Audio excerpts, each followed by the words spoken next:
नमस्कार साथियों, आप सभी लोगों का हमारे YouTube चैनल होप एजुकेशनल पे हार्दिक स्वागत है, अभिनंदन है।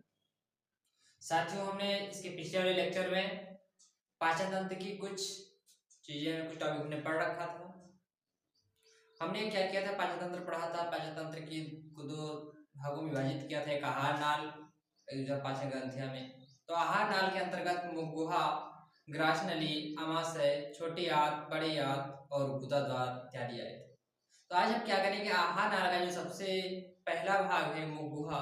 तो आज हम क्या करेंगे, मुख गुहा को स्टार्ट करेंगे। मुख गुहा से पाचन तंत्र को देखा जाए तो यहाँ पे होता है मुख गुहा, ये होती है ग्रास नली। उसके बाद भोजन आता है हमारे आमाशय में, आमाशय से भोजन जाता है छोटी आंत में, छोटी आंत से जाता है बड़ी आंत में, बड़ी आंत से फिर चला जाता है गुदा द्वार। तो आज हम लोग क्या करने वाले हैं, आज हम लोग पाचन को मुख गुहा से स्टार्ट करने वाले हैं। देखा जाए पहला क्या है मुख गुहा। टॉपिक जो मुख गुहा देखा है, तो मुख गुहा जो देखा जाए तो ये जो पूरा आहार नाल है, तो आहार नाल का सबसे अगला भाग होता है। क्या होता है, मुख गुहा जो होता है तो आहार नाल का सबसे पहला भाग होता है। आहार नाल मुख से ही स्टार्ट होता है। उसके बाद बात की जाए मुख की, तो मुख में देखा जाए तो मुख के तीन भाग होते हैं, एक दांत, एक लार ग्रंथि, एक जीभ। यानी मुख में तीन भाग होते हैं, एक होता है दांत, दूसरा होता है लार ग्रंथि, तीसरा होता है जीभ। उसके बाद अगर देखा जाए दांत, तो दांत का जो काम होता है वो होता है भोजन को चबाना। दांत जो है तो भोजन को चबा करके छोटे छोटे टुकड़ों बना देता है। जब छोटे टुकड़े बना देता है उसके पश्चात भोजन जाता है आगे। तो देखेंगे दांत का कार्य तो है भोजन को चबाना, और दांत के प्रकार देखे जाए तो दांत चार प्रकार के होते हैं, कृंतक, रत्नक, अर्धचौड़क और चौड़क। तो देखेंगे कृंतक का कार्य क्या होता है, तो कृंतक का कार्य होता है कुतरने का, काटने का। जो आगे के दो दांत होते हैं ये होते हैं कृंतक। क्या होते हैं, कृंतक। ये क्या करते हैं, ये कुतरने का काटते हैं या काटने का। कोई चीज हम खाते हैं तो पहले जो काटते हैं तो यही कृंतक की सहायता से काटते हैं। उसके पश्चात दूसरा जो है वो रत्नक। क्या है रत्नक, जो रत्नक का कार्य है चीरने फाड़ने का। जो चीज हम चीरने फाड़ने का कार्य करते हैं वो किसके द्वारा करते हैं, वो करते हैं रत्नक के। रत्नक क्या होते हैं, जो ये कृंतक के बगल में दो बड़े दांत होते हैं, ये इसके बगल में ये क्या है, बड़े दांत। जो बड़े दांत होते हैं हल्का लंबे होते हैं उनको कहते हैं रत्नक। ये क्या करते हैं, चीरने फाड़ने का कार्य करते हैं। जैसे हम कोई चीज खरीदते हैं, पॉलीथीन में है, अगर हाथ से फाड़े, अगर हाथ से नहीं फटता है तो क्या करते हैं, दांत से फाड़ना शुरू कर देते हैं।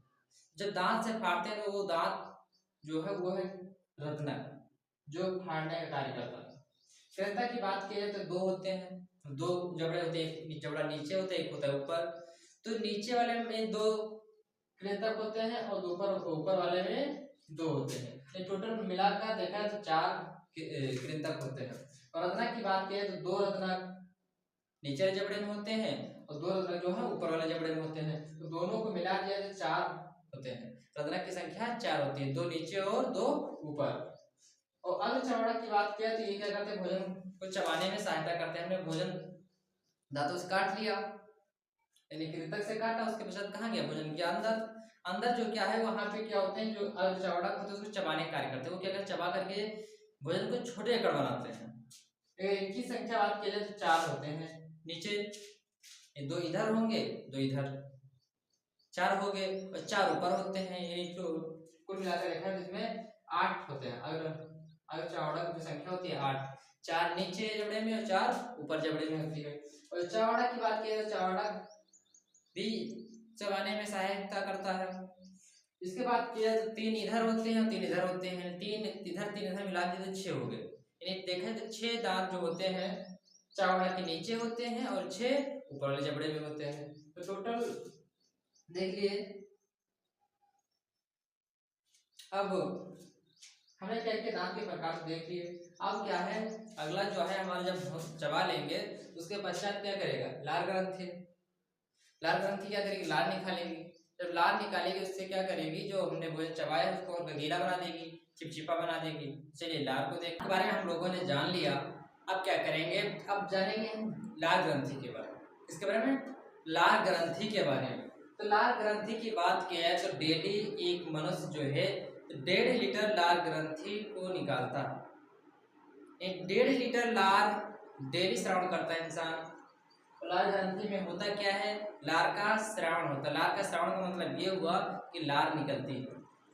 तो ये लार का कार्य क्या होता है? तो लार का कार्य देखा है तो भोजन को चिपचिपा बनाना। दांत ने जिस भोजन को छोटे छोटे टुकड़ों में बदल दिया है उस भोजन को लार क्या करता है? चिपचिपा बना देता है।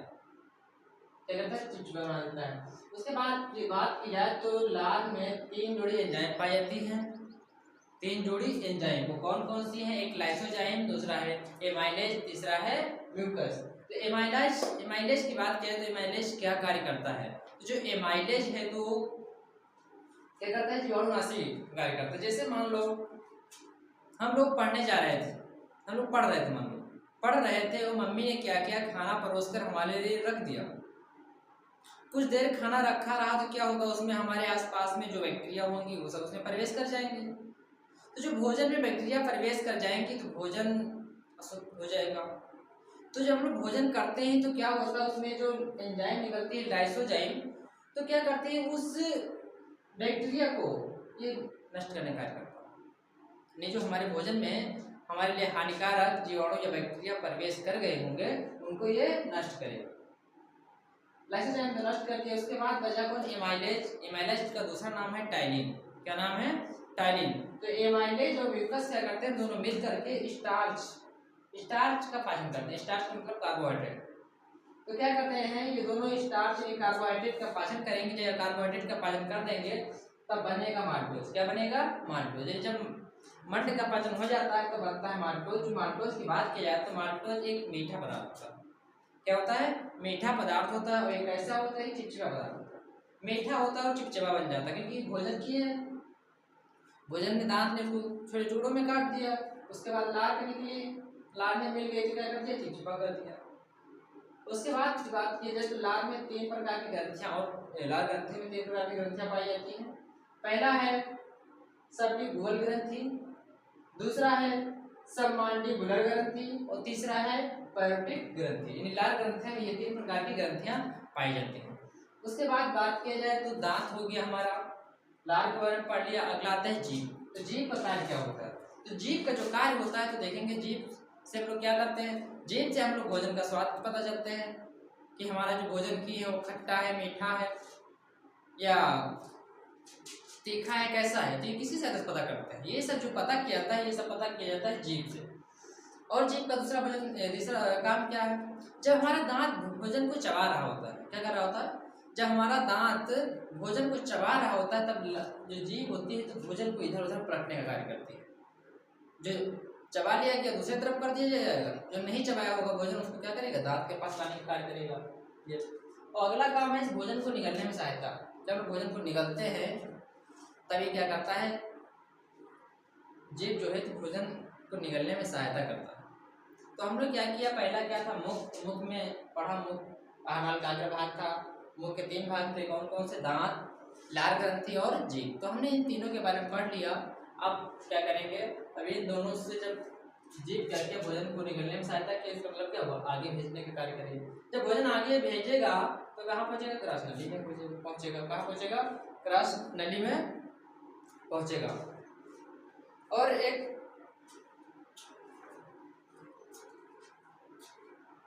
और देखो जब ये मुख में जब भोजन कहाँ होता है? जब भोजन मुख में जब मुख से निकलता है जब भोजन उसको कहते हैं बोलस। क्या कहते हैं? बोलस। जब भोजन हमारे मुख से निकलेगा, कहाँ से निकलेगा? मुख से पाचन होकर के कहाँ निकलेगा? ग्रास नली के लिए जाएगा। तब क्या कहलाएगा? ये भोजन होगा तो कहलाएगा बोलस। क्या कहलाएगा? बोलस।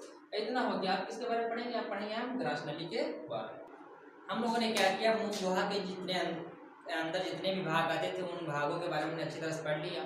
अब क्या करेंगे? अब हम पढ़ने वाले हैं अगले, क्योंकि मुख से भोजन आता है ग्रास नली में, तो क्या करेंगे? हम ग्रास नली को पढ़ेंगे।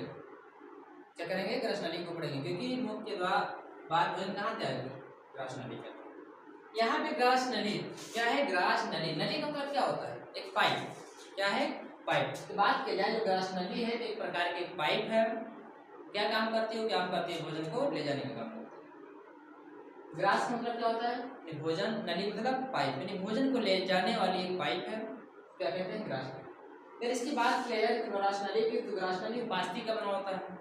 इसका बना होता है उपास्थि का, जिससे हम लोग बात किए सारा शरीर गुज बना है।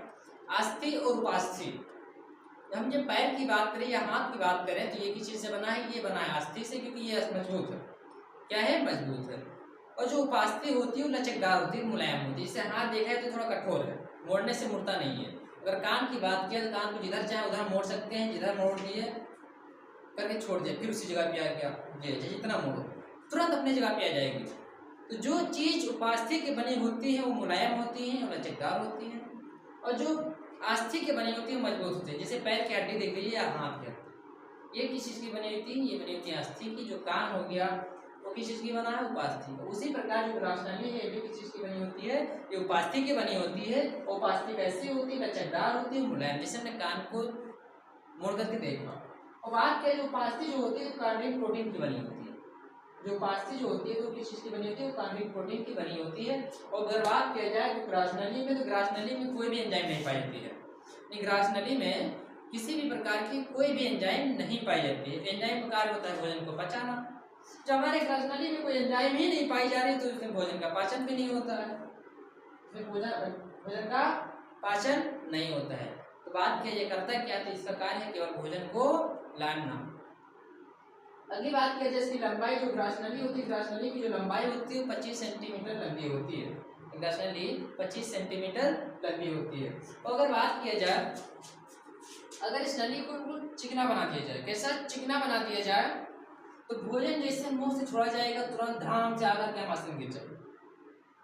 कैसा बन जाएगा?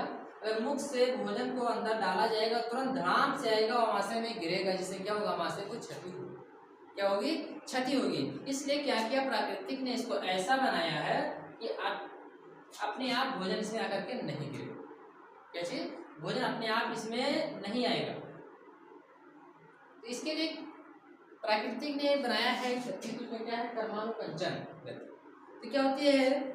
इस ग्रासनली में धीरे धीरे कर्मानुकंचन गति होती है। कर्मानुकंचन जैसे गति होगी थोड़ा भोजन आगे खिसकेगा, फिर कर्मानुकंचन गति होगी तो फिर आगे खिसकेगा, फिर कर्मानुकंचन गति होगी फिर आगे खिसकेगा। इसी प्रकार क्या होता है? धीरे धीरे कर्मानुकंचन गति होती रहती है और हमारे ग्रासनली में भोजन धीरे धीरे खिसकता रहता है। इससे क्या होता है? भोजन अचानक नहीं खिसक पाता है, जिससे हमारे कोई क्षति नहीं होती कर्मानुकंचन गति से। और देखा जाए अगर बात किया तो मुख से जो भोजन निकल करके हमारे ग्रासनली में आता है तो उस भोजन को कहते हैं बोलस। क्या कहते हैं? उस भोजन को कहते हैं बोलस। याद रखिएगा, जो हमारे मुख गुहा से भोजन निकल करके आएगा ग्रासनली में उसको कहेंगे बोलस। तो साथियों आज के लिए बस इतना ही, और बाकी जो टॉपिक बची है उसको हम नेक्स्ट लेक्चर में देखेंगे। आज इतना नोट करिएगा, इतने अच्छे से तैयारी करिए।